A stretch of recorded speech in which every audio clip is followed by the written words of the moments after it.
আসসালামু আলাইকুম। একটা স্টোরি মাথায় আসলো, ইন্টারেস্টিং স্টোরি, তো ভাবলাম শেয়ার করব আমার একমাত্র সঙ্গীকে নিয়ে। চলুন স্টোরিটি শোনা যাক। সেটা হচ্ছে অ্যাপলের মার্কেটিং স্ট্র্যাটেজি নিয়ে। তো স্টিভ জবসের সবসময় একটা স্বপ্ন ছিল যে আইফোনে কোনো বাটন থাকবে না। আহ, সে জীবিত অবস্থা থাকতে সেটা হয়নি, বাট 2017 সালের যে অ্যাপল ইভেন্টটা ছিল তখন তারা কিনোট শেষে তারা যখন ইভেন্টটা শেষের দিকে তাদের সেই বিখ্যাত পাঁচ লাইন, তাদের সেই বিখ্যাত ফ্রেজটা আবার জনসম্মুখে বলল। সেটা হচ্ছে ওয়ান মোর থিং। এটা স্টিভ জবস শুরু করেছিল। ওয়ান মোর থিংটা সবসময় অ্যাপলের জন্য, একটা অ্যাপল ইভেন্টের জন্য সবচাইতে এক্সাইটেড একটা মোমেন্ট, কারণ তখনই হচ্ছে অ্যাপল সারা বছর ধরে যে ইনোভেশনটা করার চেষ্টা করছিল সেটা আর কি সেই ওয়ান মোর থিংয়ে জন্য রাখে স্পেশাল হিসেবে। যাই হোক, তো তখন সবার সামনে উন্মোচিত হলো আইফোন এক্স। তো আইফোন এক্স নামটা দেওয়ার পিছনে, আইফোন এক্স এক্স হচ্ছে রোমান সংখ্যা, এটা হচ্ছে 10। আইফোন তখন 9 লঞ্চ হওয়ার কথা ছিল, বাট আইফোন 9 লঞ্চ হয়নি, তখন আইফোন এক্স লঞ্চ হয়েছিল। তো এটা একটা মানুষকে এমনভাবে বোঝানো হয়েছিল যে এটা একটা ড্রিম ফোন। আর এটা ড্রিম ফোন বটেও, কারণ এটা ছিল অ্যাপলের সবচাইতে, মানে এর আগে কখনো আইফোন বাটন ছাড়া হয়নি। এটাই হচ্ছে সর্বপ্রথম, যেটা হচ্ছে ফুল টপ টু টপ পুরোটাই হলো স্ক্রিন। তো এটা যখন সবাই দেখলো, সবাই খুবই এক্সাইটেড ছিল ফোনটার জন্য।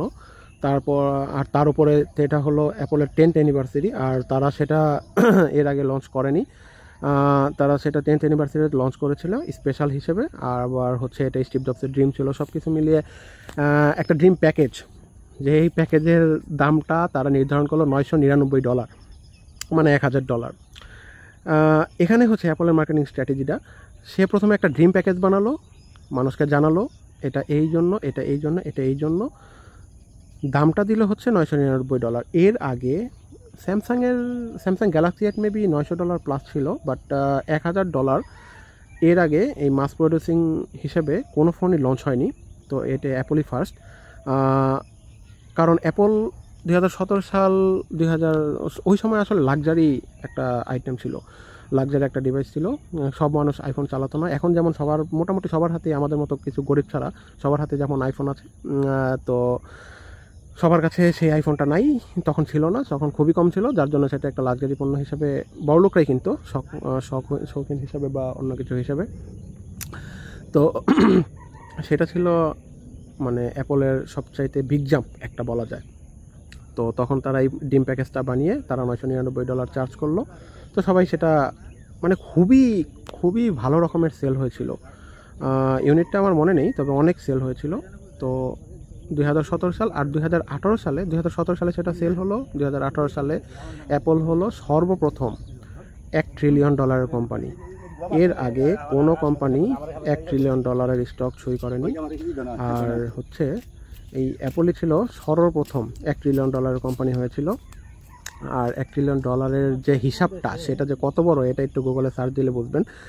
যাই হোক, তো অ্যাপলের এই জিনিসটা খুবই আমার ভালো লাগে অ্যাজ এ বিজনেস পার্সপেক্টিভের দিক দিয়ে, মার্কেটিং স্ট্র্যাটেজির দিক দিয়ে, যে অ্যাপল অনেক কিছু লঞ্চ করে, সেটাকে মানুষ মকারি করে, সেটাকে মানুষ হেট করে মক করে, সেটা সোশ্যাল মিডিয়া, ইউটিউব, যত জায়গায় আছে সব জায়গায় ভাইরাল করে।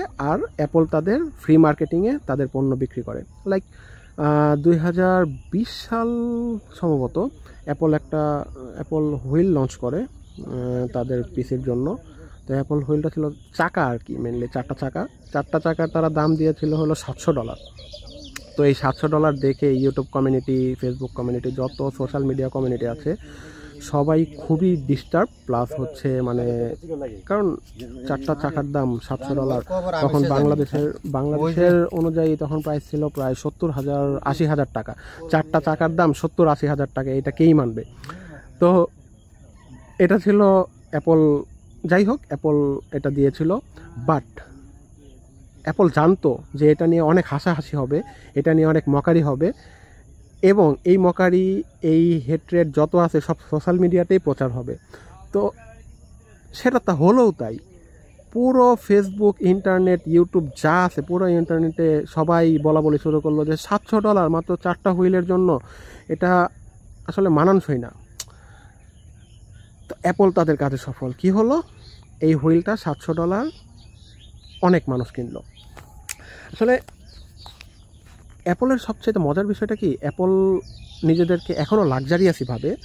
আর যেহেতু এখন অনেকেই এই পণ্যগুলো কিনে, অ্যাপলের পণ্যগুলো এখন মোটামুটি সবাই কিনে, বাট তবুও এক হিসাবে লাক্সারি, কারণ সবার হাতে অ্যাপলের পণ্য থাকে না। যেমন ম্যাকবুক প্রো আছে, তারপরে অ্যাপলের পিসিগুলো যেগুলো আছে সেগুলো হিউজ অ্যামাউন্ট অফ মানি, তো সেগুলো সবার জন্য না। বাট এগুলো তো লাক্সারিয়াস আছেই, তারপরও তারা কি করে, তারা আবার স্পেশাল কিছু আইটেম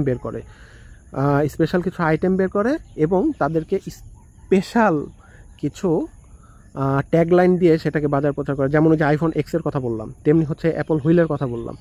মানে তারা বুঝে গিয়েছে যে আমরা যদি মাঝে মধ্যে একটা করে এই অ্যাপল হুইলের মতো মাঝে মধ্যে একটা করে আইটেম লঞ্চ করতে পারি, খুবই অল্প, বছরে একটা বা 2 বছরে একটা, আর সেটা নিয়ে মানুষ আমাদের মকারি করবে, সোশ্যাল মিডিয়া ভাইরাল হবে, তো আমাদের লাখ লাখ ইউনিট সেল হওয়ার দরকার নেই। আমাদের সেল হওয়ার দরকার হচ্ছে অল্প কিছু, কারণ এটা হচ্ছে আমাদের লাক্সারি পণ্য।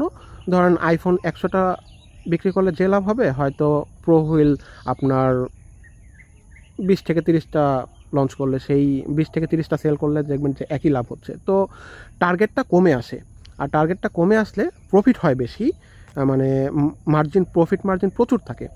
তো অ্যাপল এই মার্কেটিং স্ট্র্যাটেজিটা অনেক দিন ধরে ফলো করছে। আবার কিছুদিন আগে না, আসলে সময় খুব দ্রুত যায় তো আমার সালটা মনে নেই, অ্যাপল একটা মানে মোবাইল মোছার জন্য একটা রুমালের মতো বের করেছিল, একটা ফাইবার কাপড়, তো সেটার দাম সম্ভবত $20 ছিল। সেটা নিয়েও ইউটিউবে মকারি, তারপরে আপনার সব জায়গায় আর কি সোশ্যাল মিডিয়া গরম হয়ে গেছিলো যে $20 জন্য একটা ফাইবার, এটা কেমনে সম্ভব। তো সেটাও একইভাবে কোটি কোটি মানুষ এটা ফ্রিভাবে এটাকে মার্কেটিং করে দিয়েছে, ফ্রিভাবে মার্কেটিং করে এই মকারির মাধ্যমে ফ্রিভাবে মার্কেটিং করে দিয়েছে। আর অ্যাপলও তাদের দিক দিয়ে সফল, তারাও তাদের মতো করে বিক্রি করে দিয়েছে, হিউজ ইউনিট সেল হয়েছে সেটাও। তো মার্কেটিং স্ট্র্যাটেজি এটাই। আবার অ্যাপলের দিক দিয়ে আবার ওই যে টেসলার বিষয়টাও বলি, টেসলার যখন ওই যে টেসলার ট্রাক যেটা সাইবার ট্রাক, সেই সাইবার ট্রাক যখন প্রথম লঞ্চ হলো, তখন সেই ভিডিওটা সবাই দেখেছেন, হয়তো অনেকে নাও জানতে পারেন যে ওইটা আসলে কী ছিল। সেটা হচ্ছে তারা একটা বড় লোহার বল আর কি, লোহার গোলক নিয়ে সেটা তাদের কাছে থ্রো করার পরে সে কাজটা ভেঙে যায়। তাদের প্রমিস ছিল যে কাছের কিচ্ছু হবে না, প্রথম উইন্ডশিল্ড ভাঙে, পরের বার নতুন উইন্ডশিল্ড আবারও ভেঙে যায়। তো এটা ক্লিয়ারলি পরে মানুষ বুঝেছে যে এটা তাদের মানে অন পারপাস ছিল, কারণ এটা করার পরে এই সাইবার ট্রাক নিয়ে যে পরিমাণ মানুষ হাসাহাসি করে মার্কেটিং করেছে সেটা আসলে মানে বলার বাইরে। মানে কোটি কোটি মানুষ এটা শেয়ার করেছে, তারপরে এবং অ্যাপল এই সাইবার ট্রাকের প্রি অর্ডার অনেক বেড়ে গিয়েছিল এবং অনেকেই কিনেছিল। তো বড় বড় যারা কোম্পানি আছে, যারা ইউনিকর্ন কোম্পানি আছে, সেসব কোম্পানিগুলো এইসব জিনিস খুব সুন্দরভাবে ফলো করে। এই জিনিসগুলো আমার খুব ভালো লাগে যে অ্যাপলের অনেক কিছু আছে, যেমন তারা প্রথম মোবাইলের নচ এনেছিল মাস প্রোডিউসিং হিসেবে।